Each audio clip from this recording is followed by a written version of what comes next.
कुछ स्थान होते हैं जिस स्थान की बड़ी महत्वता होती है। हमारे जीवन के अंतर्गत कुछ स्थान ऐसे होते हैं जिन स्थानों की महत्वता है। अब आप लोगों को अगर बोलें और आप उसका स्मरण, जैसे आपको कहा कि शिवलिंग के यहाँ स्थान है जिसकी मूलता, भागवत जी हो ना, अगर कहीं भागवत हो रही हो, राम कथा हो रही हो, तो तुम व्यासपीठ के चारों तरफ कहीं पर भी घूम लो, फिर लो, तुम्हारी मर्जी, तुम्हारा मन। पर शिव महापुराण की कथा जब चलती है, व्यास जी महाराज अगर शिव महापुराण के इस व्यास पीठ पर, कोई भी व्यास जी अगर शिव पुराण की पीठ पर बैठ गए,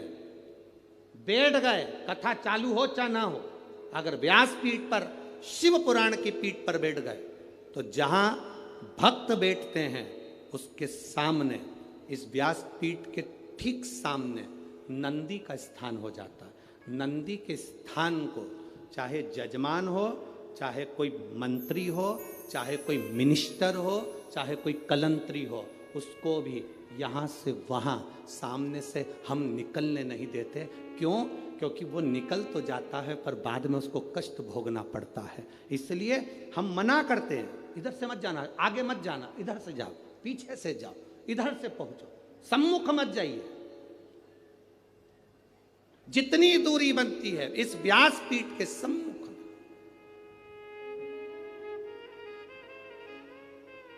अब उसको समझने वाला समझ नहीं पाता, इसलिए हम जब साउंड वाला साउंड लगाता है, बक्से वाला बक्सा लगाता है, तो हम उससे कह देते हैं यहाँ से यहाँ तक पैक कर दो, ये नंदी की जगह पर कोई के चरण ना पड़ जावे।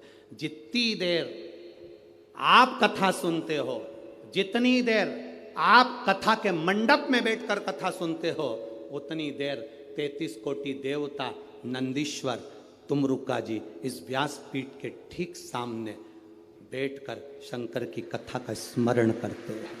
कथा का स्मरण,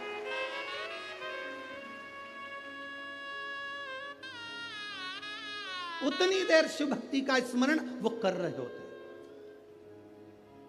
एक चित्त वृत्ति में वर्णन, चित्त वृत्ति।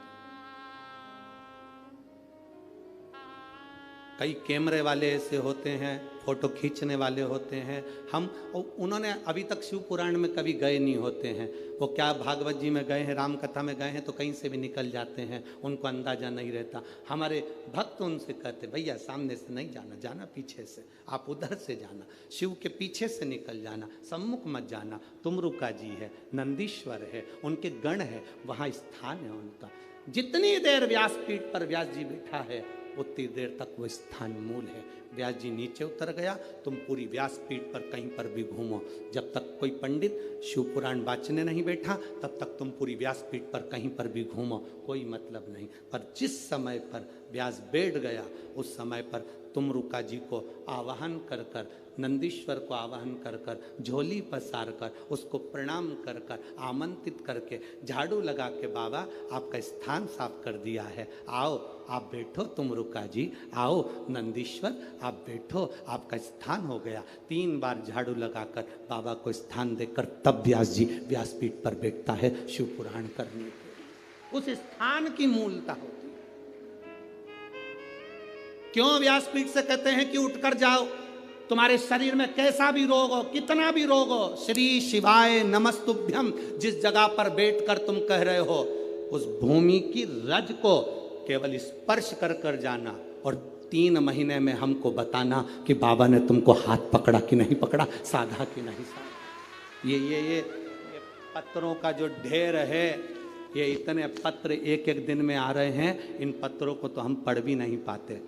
आपके पास फुर्सत हो तो इन पत्रों को ले जाना, इसमें मोबाइल नंबर और एड्रेस सब है, और उनके घर जाकर पूछना कि बाबा ने तुमको 3 महीने में दिया कि नहीं दिया। ये उसकी कृपा, ये उसकी उदारता। तुम कहीं पर भी बैठे हो, हम तुम्हें नजर आ रहे नहीं आ रहे, हम तुम्हें दिख रहे ना दिख रहे, तुम दुकान पर बैठे हो, रोड पर बैठे हो, गली में बैठे हो, मोहल्ले में बैठे हो, जहां तक तुम्हें आवाज जा रही है, चाहे माइक कहीं तक लगे हैं, चोंगे कहीं तक लगे हैं, जहां आवाज जा रही है वहां तक अगर आप कथा सुन रहे हो, मतलब तुम्हारे चित्त वृत्ति में शिव समाया है। वो कृपा करेगा, निश्चित है तेरी झोली भरेगा, वो निश्चित है।